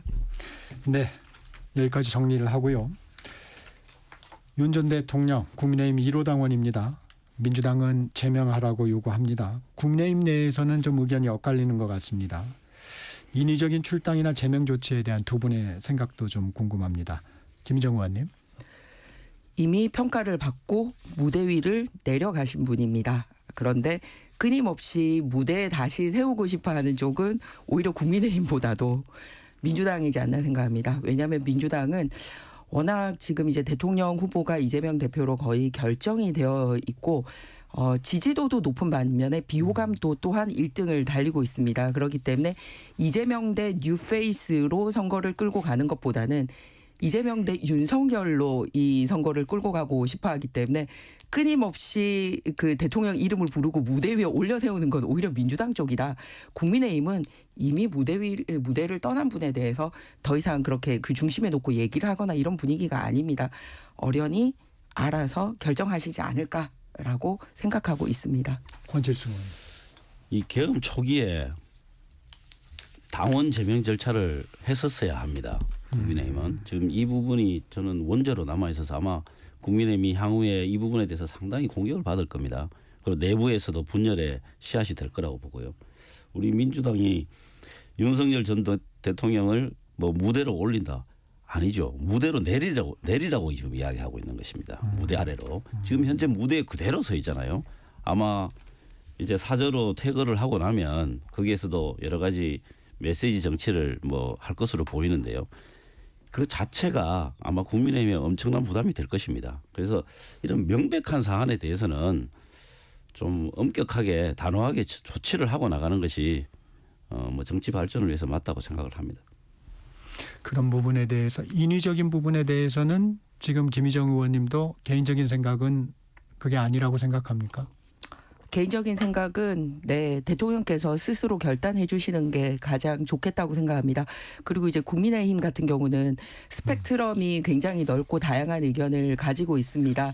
그래서 앞서 사실 처음에는 이제 그 탄핵 관련돼서 찬성하거나 뭐 이런 부분에 대한 징계 얘기도 있었습니다만 다 안고 가지 않습니까? 그런 네. 당입니다. 예. 여기까지 듣겠습니다. 당당 토론 김희정 국민의힘 의원, 권칠승 더불어민주당 의원과 함께했습니다. 고맙습니다. 네, 감사합니다. 네, 전격시사 좋은 하루 되세요. 2부 마칩니다. 잠시 후 3부로 이어집니다.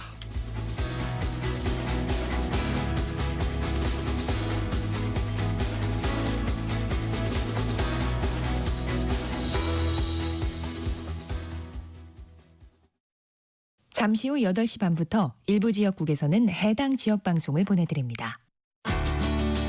워렌 버핏은 가치 투자, 필립 피셔는 성장주 투자, 피터 린치는 장기 투자. 방법은 달라도 목표는 하나. 성기영의 경제쇼가 성공의 길로 안내합니다. 깊이 있게, 명쾌하게, 지금 이 시대 경제에 관한 모든 것을 알려드립니다. 평일 오후 4시 5분 성기영의 경제쇼와 함께하십시오.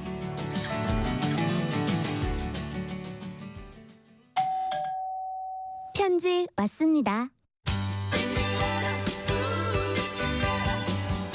퇴근길 지친 당신에게 힘이 되는 뉴스를 전해드립니다.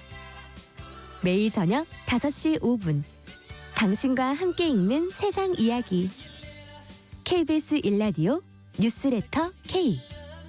지금 시각은 8시 30분입니다. KBS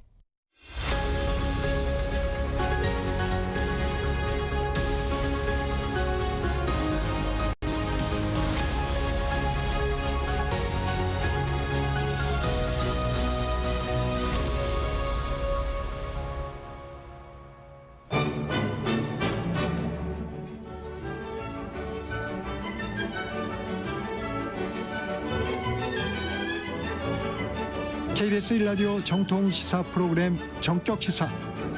정치자의 눈으로 질문하겠습니다. 공정의 가치를 추구합니다. 꼭 필요한 정보를 담겠습니다. 월요일부터 금요일까지 아침 7시 20분에 찾아옵니다.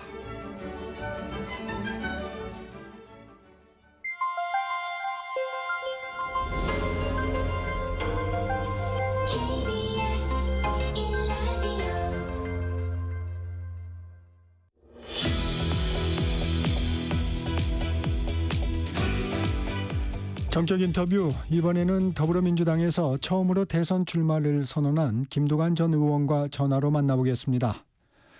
안녕하십니까? 예, 반갑습니다. 김두관입니다. 윤 전 대통령 파면 이후 3일 만이죠. 지난 7일 대선 출마 기자회견을 하셨습니다. 출마 선언 일정을 신속히 잡은 이유 어디에 있을까요? 탄핵 이후에 새로운 대한민국 미래에 대해서 늘 고민해 봤고요. 2027년 3월 3일을 겨냥해서 네. 정책과 사람을 준비해 왔었거든요. 그래서 이제 조기 대선이 열리고 탄핵이 인용되자 좌고우면하지 않고 출마를 결심을 했습니다. 먼저 대선 출마 배경부터 전해주시죠. 이번 12.3 계엄하고 또 윤석열 대통령 밤에는 저는 6공화국 87체제의 종식이라고 그렇게 해석을 합니다. 21대 대통령 새 정부는 정말 새로운 대한민국 미래를 열어갈 7공화국을 열어야 되기 때문에 7공화국에 맞는 법령과 제도를 완비하는 게 매우 중요하다. 그래서 저는 낡은 87체제 헌법을 개정을 해서 새로운 미래 대한민국의 국가 기본 운영 규범이 되는 헌법을 개정하고 또 정치개혁을 통해서 다당제 구조를 만드는 게 이 시대 가장 시급한 과제라고 생각했기 때문에 그런 차원에서 출마를 결심하고 적극적으로 국민들에게 알리고 있습니다. 탄핵에 따른 대선 국면입니다. 지금도 일단의 면을 좀 소개해 주셨지만 김두관 후보가 내세우는 핵심 비전 설명해 주시면요. 저는 노무현 참여정부에서 행정자치부 장관을 하면서 네. 국가균형발전특별법, 그 당시 또 신행정 수도건설특별법, 또 지방분권특별법 3대 특별입법하고 주민투표법을 제가 제정을 했었거든요. 네. 그래서 저는 대한민국이 지금 수도권 서울 일극 중심으로 가서는 대한민국 미래가 없다. 수도권 서울에 정보와 사람, 돈, 기회가 몰려있기 때문에 강주 전남에서 부울경에 다 청년들이 수도권을 몰리지 않습니까? 네. 그래서 수도권은 환경, 교통, 집과 이런 기회비용이 너무 많이 들기 때문에 저는 대한민국 미래를 위해서 다극체제로 서울과 같은 그런 기회가 있는 5군데를 만들어야만이 수도권과 비수도권, 지방과 중앙이 골고루 잘 살 수 있고 이 문제만큼은 제가 가장 잘할 수 있다는 확신을 늘 갖고 있었기 때문에 그런 네. 차원에서 출마를 결심하고 준비를 하고 있습니다. 남북관계에 대해서는 어떤 입장이십니까? 남북 관계는 뭐 굉장히 중요하지 않습니까? 남북 관계는 망치기는 쉬워도 회복은 정말 10배, 100배 어렵습니다. 그래서 우리는 지정학적 숙명으로 한반도 평화를 유지해야 되기 때문에 북한과 끊임없이 대화하려고 노력해야 되고요. 저는 앞으로 새 정부에서는 북미 수교와 북일 수교를 통해서 한반도 평화가 보장될 수 있도록 주변국하고 적극적으로 협력하고 설득해야 된다는 그런 입장을 갖고 있습니다. 김두관 후보가 타 후보와 차별화되는 경쟁력은 어디에 있을까요? 저는 대선 본선은 늘 중도층과 중원을 획득해야만이 본선에 승리할 수 있거든요. 이념 지향을 국민들이 물었는데 한 36%가 자기가 보수라고 그러고 네. 우리 진보라고 답한 사람 한 26% 정도 되거든요. 그래서 우리 쪽은 늘 연대하고 연합하고 통합을 해야만 승리를 했습니다. DJP 연대도 그렇고 정몽준 노무현 단일화를 통해서 재집권을 했고요. 그래서 어떻게 보면 중도층의 그 속으로 있는 표를 획득하는 게 굉장히 중요하고 지역적으로는 또 부경에서 40% 이상 득표하는 게 굉장히 중요한데 저는 오랫동안 그 어려운 부경에서 정치 활동을 해왔고 네. 중도층의 그 대화 타입이라는 이런 중도층을 획득할 수 있는 그런 점에서 저는 강점이 있다라고 자신하고 있습니다. 어대명 어차피 대선은 이재명이다 이런 얘기가 있습니다. 어떻게 보십니까? 정해진 대선이면 무슨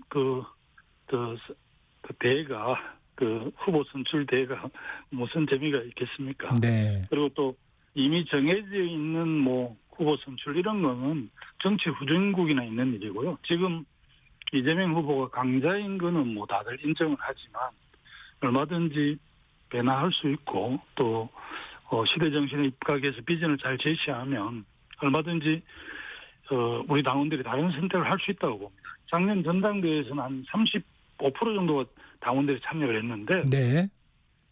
이번 대선 후보를 선출하는 과정은 지난번에 전당대회를 내면했던 70% 당원들도 참여할 것이고요. 네. 또 이번 내란을 겪으면서 다시는 내란 세력이 중동하지 않도록 확실하게 민주정권 중심을 세워야 되겠다 이런 중도층 국민들께서 우리 당 대선에 굉장히 관심을 많이 갖고 있습니다. 그런 점에서 본선 경쟁력이 확실하게 있는 후보에 주목할 거라고 봅니다. 이재명 대표와의 경선 경쟁력을 키우기 위해서 다른 비명계 후보들과의 연대 가능성은 없을까요? 지금 뭐 김경수 전 지사 곧 출마 선언하신다 하고요. 네. 오늘 김동연 경기지사께서 선언을 하고 김부겸 총리도 고민 중이라 하는데 다들 그 분권행 개헌 4년 주임제 분권행 개헌에 대해서는 권식 의장이 제안한 대체적으로 동의를 하는데 네. 여러 가지 또 다른 정책에 대해서는 차이가 있기 때문에 충분하게 워낙 그 이재명 대표가 센 후보이기 때문에 연대나 단일화 이런 걸 생각해 볼 수는 있겠지만 아직은 뭐 전혀 고려하지 않고 있습니다. 네. 오픈 프라이머리 완전 국민 경선제를 제안하셨는데 민주당에서 이 완전 국민 경선제 왜 필요합니까? 저는 조금 전에도 말씀드렸습니다만 본선에서 확실하게 국민의힘 후보를 제압하려고 그러면 민주진보개혁 연대연합이 매우 중요하고요. 우리 당에 이제 시간이 없다는 이유로 우리 당 후보를 뽑고 뭐 용해인 대표 있는 기본소득당, 조국혁신당, 자유민주당 정도 하고 단일화하면 된다지만 그 무슨 재미 흥행이 되겠습니까? 어떻게 보면 민주진보개혁세를 전체 총괄해서 오픈 프라이머를 해야 그나마 국민들 관심도 갖고 또 본선 경쟁력을 키울 수 있기 때문에 18세 이상 유권자면 누구나 주민등록증만 있으면 민주당 대선 후보에 참여할 수 있게 정말 그냥 그랜드 오픈 프라이머를 해야 우리가 확실하게 그 헌정수호 세력을 묶어낼 수 있는데 그런 점에서 우리 당이 오픈 프라이머에 대해서 좀 그 소극적인 측면을 보면서 좀 안타깝습니다. 이 당내 경선입니다. 당원들의 후보 선출권을 박탈하는 결정이다 하는 당내 기류에 대해서는 어떻게 생각하십니까? 지금 뭐 시대가 이제 당원 주권주의라서 그런 말씀에도 충분히 저는 설득이 있다고 생각하지만 네. 내란 세력을 확실하게 제압하는 측면에서 이 범민주 진보 연대가 매우 중요하고 그런 측면에서 좀 열어놨으면 좋겠고요. 네. 사실 당원 주권주의가 그 말로는 굉장히 그럴듯하고 맞지만 이게 역기능이 작동이 되면 사실은 굉장히 지난 전당대회에서도 보여주듯이 당내 패권으로 막 그렇게 되지 않습니까? 누구는 뭐 그런 상황들을 홍위병에 비유하는 사람도 있더라고요. 저는 그렇게까지는 동의를 안 하지만 어쨌든 그래 당내 당원 주권주의라는 게 좋게 작동되면 좋은데 역기능으로 작동하면 당의 패권하고 다른 당원들을 배타적으로 배격을 해서 오히려 당내 민주주의를 해치는 측면도 많이 있습니다. 그래서 아직까지 당원 주권주의가 안착을 안 했기 때문에 네. 오픈 프라이머를 통해서 크게 가는 게 훨씬 국민 참여 경선으로 가는 게 바람직하다고 보는 입장입니다. 야권 통합이 이루어지지 않을 경우에 대선에서 조국 혁신당이 변수가 되지는 않을까요? 조국 혁신당은 지금 뭐 조국 대표께서 일단 잉여 몸이 돼 있고요. 다른 주자들이 있는지는 잘 모르겠는데 조국 혁신당은 저희들 당 이상으로 12.3 개헌 문제에 대해서 당연하게 이제 단호하게 반대를 했고 또 탄핵에도 적극적으로 당원들이 참여한 걸로 봐서는 어쨌든 내란 세력을 완전하게 종식하기 위해서는 확실한 정권 교체가 확실한 대안이지 않습니까? 네. 그런 차원에서 조국 혁신당이 따로 후보를 내서 후보 단일화에 참여할는지는 모르겠지만 그렇게 하거나 그렇게 안 하기 위해서 오픈 프라이머를 제안했는데 우리가 안 받기 때문에 네. 독자적으로 후보를 내면 단일화 경선을 할 텐데 그렇게 하면 뭐 우리 당 후보하고 이게 공천 게임이 안 돼서 좀 아쉽는데 아마 본선에서는 조국 핵심당이 우리하고 같이 갈 거라고 보고요. 최근에 그 담양 군수 보궐선거에서는 우리 당을 꺾어서 굉장히 그 좀 첫 번째 조국 혁신당 소속 지방정부단체장이 탄생이 됐거든요. 그래서 그 점도 우리가 굉장히 좀 뼈아프게 받아 안아야 되고요. 그런 차원에서 또 그 큰 대선 승리를 위해서 함께 갈 수 있다고 저는 확신합니다. 우원식 국회의장이 개헌과 대선 동시 투표를 제안했습니다. 우 의장의 제안은 어떻게 보십니까? 저는 우 의장이 고민 끝에 제안을 했고 새로운 대통령이 당선되시면 초기 이제 개혁 드라이브를 걸어서 하고자 하는 그런 과제들이 많이 있지 않습니까? 그래서 대선 후보 때는 당선되면 뭐 임기를 줄여서 새로운 시대에 맞는 옷을 만들겠다, 헌법을 개정하겠다 이렇게 말씀하시지만 집권하면 개혁 과제들을 추동해야 되는데 개헌한다고 하면 그냥 그게 벌레골이 돼가지고 전혀 그 정책이 추진이 안 되거든요. 그런 게 안 합니다. 그래서 그런 걸 많이 경험했던 우원식 회장이 지금 대통령은 부재하고 새 대통령 뽑기 전인 지금이 가장 개헌적이고 또 6공화국을 정리하고 새로운 시대에 맞는 헌법을 갖는 게 맞겠다 해서 제안을 했는데 일단 우리 당 지도부에서 굉장히 부정적으로 이야기하는 바람에 굉장히 진전이 안 되고 있습니다. 사실은 정대철 회장님을 비롯한 헌정의 역대 국회의장님들, 대학 아카데미를 비롯한 많은 헌법연구기관, 언론, 뭐 교수분들이 준비를 해놨기 때문에 지금 여야가 마음만 먹으면 소위 원포인트 개헌은 이번 대선일에 맞서서 할 수 있고 또 기본권을 비롯한 구체적인 좀 총체적인 보완을 해서 내년 지방선거에 이렇게 주민투표, 국민투표를 통해서 하면 되기 때문에 우원 시장의 제안이 저는 굉장히 합리적으로 보는데 지금 우리 당에서는 뭐 난리가 났더라고요. 이 공고기간만 30여일이 필요하다는데 지금 만약에 의지만 있다면 할 수 있다. 물리적인 시간이 부족한 건 아니다. 이렇게 보시는 건가요? 예. 우리 38년 전을 좀 해상을 해보면 그럴 때 4개월 만에 여야가 합의를 하고 10월 27일에 국민투표를 하고 12월 19일에 6공화국 첫 대통령을 뽑았는데 그때 일로 상김해가 노태우 대통령이 당선되셨는데요. 그럴 때는 4개월 만에 뭐 여야 합의 국민투표 대선까지 했는데 그거보다는 이제 그때는 4개월 시간이고 지금 2개월밖에 없기 때문에 시간이 촉박은 맞지만 여야가 머리만 맞대면 되지만 대선 국면으로 들어갔기 때문에 현실적으로 쉽지는 않을 것 같고요. 아마 대선 후보들이 개헌 문제에 대해서 입장을 분명하게 아마 제시할 것으로 봐집니다. 개헌의 당위성은 정치권에서 모두 공감하는 것 같습니다. 김두관 후보가 생각하는 권력구조 개편은 어떤 형식인가요? 저는 5년 단임제가 여러 가지 저항적 대통령제가 6공화국 8분 대통령 중에 4분이 구속이 되어 있지 않습니까? 모든 게 제도 때문에 그렇다고 규정할 수는 없지만 제도가 갖는 모순 한계도 노정이 된 거거든요. 그럼 이 제도를 바꿔야 되는 건 맞다고 봅니다. 그리고 많은 국민들께서 4년 중임제 분권행을 지금 다 동의하고 계십니다. 압도적으로. 그래서 오히려 대한민국은 대통령 1인 한 사람을 리더십에 기대해서 끌고 갈 수 있는 나라의 사이즈를 넘었기 때문에 오히려 대통령 국방 외교를 담당하고 오히려 국회에서 뽑는 총리나 국회 다수당의 지도자가 총리를 맡아서 행정부 수반이 돼서 내치를 총괄하는 방식으로 대통령 총리 투톱으로 국가를 경영하는 게 훨씬 더 시대의 흐름에 맞다고 보고요. 또 상당한 권한을 지방 자체가 30년 되지 않습니까? 이제 그 태동기를 지나고 발전기로 돌입했기 때문에 지방 정부의 개정 입법권을 그냥 크게 결단해서 넘겨주는 게 소위 지방 정부의 도시 경쟁력을 키워서 오히려 국가 경쟁을 키우는 측면도 있기 때문에 이제는 좀 결단해야 될 시기라고 봅니다. 민주당 이재명 대표 지금은 내란 종식에 집중할 때라며 사실상 거절을 했습니다. 이재명 대표의 입장에는 어떤 생각을 갖고 계십니까?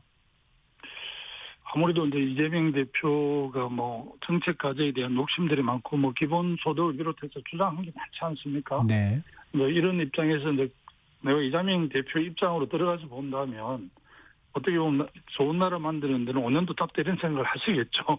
그리고 또 가장 지금 그 유력 대선에 가까이 가 있기 때문에 네. 뭐 개인적으로 보면 욕심이다 보지만 또 다른 측면에서 보면 일정한 물리적 시간을 확보해서 대한민국의 새로운 나라를 만들고 싶은 그런 욕심으로 보면 5년도 짧다 생각할 수 있거든요. 그런 측면에 나는 부인하지는 않고 저희들이 주장한 4년 중임제가 되면 이번 뽑힌 대통령은 임기를 4년으로 보면 1년 줄여서 2028년 4월 12일이 23대 총선이거든. 그리고 총선과 대선이 같이 가고 그 총선과 대선이 같이 뽑은 정부가 2년 동안 잘 못하면 지방정부 수장을 뽑을 때 국민들이 갈아치우면 되기 때문에 중간평가를 하면 되거든요. 지금은 지방선거와 총선은 딱 2년마다 중간평가를 받는데 네. 대통령 5년제니까 안 맞는 거예요.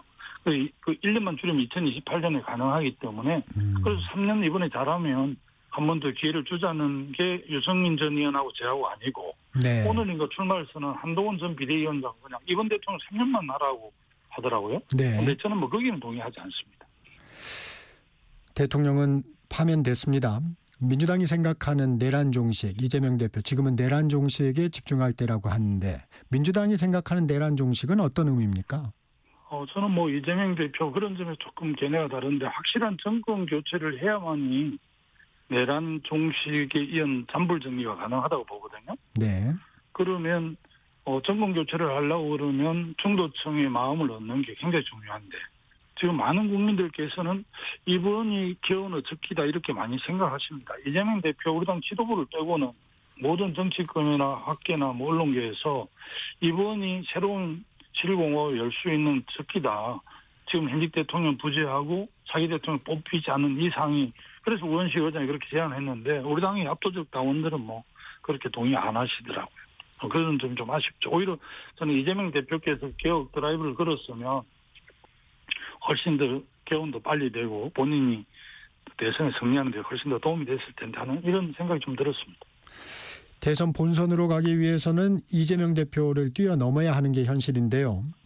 예. 지난해 당대표 경선에서 득표율은 10%대였습니다. 표 확정성 부분에 한계가 있다는 지적에는 어떤 말씀 주시겠습니까? 작년 전당대회는 우리 당이 아주 강성 지지층이 압도적으로 참여했습니다. 30몇 %. 그분들 중에서 저는 뭐 10%도 못 얻을 줄 알았는데 12% 얻었는데요. 네. 이번 아까 모두에 말씀드렸듯이 이번 대선은 계엄 이후에 새로운 시대를 여는 대선이라서 우리 국민들 중도층 굉장히 관심들이 높습니다. 그리고 우리 당원들은 더더욱 관심 높기 때문에 125만 당원들이 다 참여하고 선거인단까지 모집을 하기 때문에 지금은 이재명 대표가 대세지만 이 경선 과정에서 어떤 선택을 할지 아무도 모르고요. 2002년을 좀 해고해 보면 그때 이인재 후보가 압도적 대세였는데 네. 노무현 후보가 2%로 시작해서 꺾고 후보가 되고 본선에서 승리를 했는데 2002년을 재현해보고 싶습니다. 여론 지형을 보면은 정권 교체 여론이 우세하면서도 무당층의 비율이 적지 않습니다. 반 이재명 정서라는 분석도 있습니다. 어떻게 해석하고 계십니까? 뭐 아마 여론조사를 그 앵커께서 기자님께서 보셨을 텐데요. 무당층을 대상으로 여론조사를 했는데 일단 우리 당에서 이재명 후보가 김문수 장관한테만 이기고 나머지 국민의힘 후보한테 다 그 무당층 지난 여론조사가 어제 나와서 저도 상당히 놀랍는데요. 좀 더 지켜봐야 되겠지만 그만큼 무당층이나 중도층에서 지금 관망을 하고 있는 상황이거든요. 민주당이 어떤 정책과 비전으로 이번 대선에 임하는지 네. 또 뭐 이번 탄핵 과정에서의 태도 이런 것도 좀 문제가 되지 않습니까? 우리 국회가 갖고 있는 권한이지만 줄탄핵이라든지 입법 독주 이런 데 대해서 중도층이 많이 오해를 하고 있기 때문에 그런 점도 우리 당이 잘 고려를 해서 반드시 정권 교체를 해도 국정을 맡아야 되는데 그런 점에서 중도층이라든지 우리 당에 대한 오해를 하는 부분을 잘 풀어나가는 게 중요하다고 봅니다. 정치 현안입니다. 한덕수 대통령 권한대행이 마은혁 헌법재판관 후보자를 임명함과 함께 이완규 법제처장과 함상훈 서울고등법원 부장판사를 헌법재판관 후보자로 지명을 했습니다. 이 결정 어떻게 보십니까? 정말 번개불에 콩 구워 먹는 식으로 두 분을 임명을 했는데요. 추천을 했는데 마은혁 재판관은 국회에서 합의해서 추천한 부분은 그렇게까지 이르더만은 내가 볼 때는 대통령 권한 대행께서 저는 올건한 거라고 생각을 합니다. 그리고 지금 50일 후면 자기 국정을 책임질 대통령을 국민들이 직접 뽑게 되는데 헌법재판관은 임기가 6년입니다. 그래서 권한 대행은 최소한의 권한만 행사해야 되는데 과도하게 행사를 해서 동의가 잘 안 되고요. 특히 이완규 법제처장은 네. 지난번에 그 내란 혐의 안가 해동도 있었지 않습니까? 그리고 공수처에서 지금 내란 혐의로 조사를 받고 있는 사람인데 그분을 임명했다는 것은 정말 동의하기 어렵습니다. 국민의힘 일각에서 한덕수 대행을 출마시켜야 한다는 의견들이 나오고 있습니다. 한 대행은 지금은 거부 입장이 단호한데 가능성이 있는 시나리오로 보십니까? 정치가 움직이는 생물을 예측하기 힘들긴 한데 상식적으로 보면 한덕수 권한 대행께서 지금 50일 남은 자기 조기 대선에 대해서 엄정하고 중립적으로 선거를 잘 관리해서 마무리할 수 있도록 하는 게 맞는 위치인데요.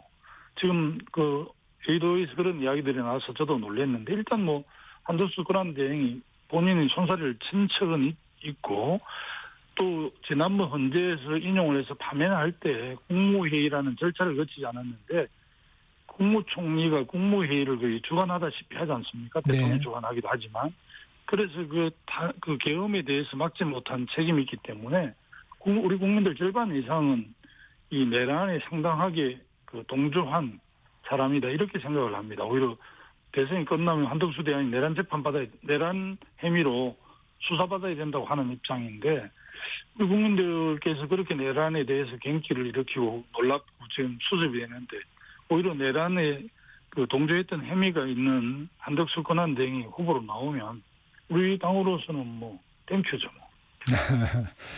국민의힘 대선 상황 알아봅니다. 야권과 달리 국민의힘 대선 가도에는 1강 후보가 안 보인다는 분석도 있습니다. 어떻게 평가하십니까? 대체적으로 한 4분 정도가 10% 전후 있는 것 같고요. 이번 조기 대선에서 이름을 안 내면 내년에 있는 지방선거에서 시도지사 당선되기 힘들어서 그런지 국민의힘 소속 시도지사들이 전부 다 이렇게 참여를 하는데 참 보기가 참 민망합니다. 그래도 모르겠습니다. 확실한 1강이 없으니까 그렇게 많이 나오는 건 모르지만 어쨌든 40년 정말 우리 정치사에 없을 계엄을 내서 그 계엄을 주도한 분이 국민의힘 1호 당원이잖아요. 당원이지 않습니까? 그럼 네. 어떻게 보면 자숙을 해야 될 당인데 이 탄핵에 대한 아무런 반성, 사과 이런 것도 별로 없으면서 대선 후보에 왕창 놓은다니까 참 동의가 잘 안 됩니다. 이 보수 후보 중에서 지지율 선두죠. 김문수 장관이 사퇴를 했습니다. 대선 출마 의사를 밝혔는데 김 전 장관의 경쟁력은 어떻게 평가하십니까? 아무래도 계엄 과정에서 윤 전 대통령을 제일 엄호를 해서 아마 그게 오버랩이 돼서 그런지 지지율이 높은데요. 김문수 지사는 뭐 선오련 지도위원도 하시고 완전 극자에서 거으로 가신 분이잖아요. 그래서 중도층에 전혀 좀 그 소력이 없는 분 같아요. 그래서 지금은 당내 후보로서는 뭐 지지를 이리 할지 몰라도 본선에 굉장히 많이 없기 때문에 국민의힘도 그냥 대선을 넘겨주지 않을 거면, 민주당이 넘겨주지 않을 거면 본선 경쟁이 그나마 좀 있는 후보로 바꾸지 않을까 이런 전망도 되지만 뭐 제가 국민의힘 속사정을 정확하게 모르기 때문에 진단하기 어렵습니다. 네. 윤 전 대통령이 이번 조기 대선 과정에 어떤 영향력을 행사할지를 두고도 다양한 분석이 나옵니다. 윤 전 대통령의 행보는 어떻게 예상하시나요? 저 두 번 메시지 내용을 보면서 저는 너무 놀랍습니다.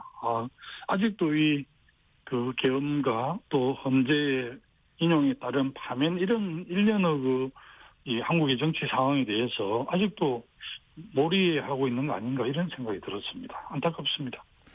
어제는 광주를 찾으셨고 오늘 부산, 그다음에 봉화마을, 평산마을을 방문하는 일정이라고 전해졌는데 예. 초기 일정에 좀 의미가 있어 보입니다.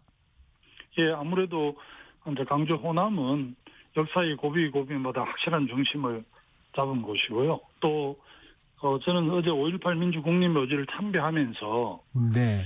강주 5.18 강주 영령들의 희생과 교훈이 없었더라면 마무리해 주시고요. 지난번에 계엄이 났을 때 그렇게 국회 앞마당에 많은 국민들이 나갔겠나 이런 생각을 하면서 느낀 바가 있습니다. 네. 그리고 문 전 대통령과는 어떤 이야기 나누실 예정인가요? 제 이제 출마의 좀 배경이나 입장도 좀 설명드리고요. 또 저를 좀 도와 주십사는 그런 요청도 낼 계획입니다. 네, 오늘은 여기까지 듣겠습니다. 지금까지 김두관 더불어민주당 전 의원이었습니다. 고맙습니다. 예, 감사합니다. 정적시사 여기서 마무리합니다. 앞서 말씀드린 커피 쿠폰 당첨자는 정적시사 홈페이지에서 확인하시면 됩니다. 커피 쿠폰에 당첨된 분들은 게시판에 휴대폰 번호 남겨주시고 비공개 체크 부탁드립니다. 지금까지 진행의 KBS 정창준이었습니다. 내일 아침 7시 20분에 돌아오겠습니다. 여러분 감사합니다.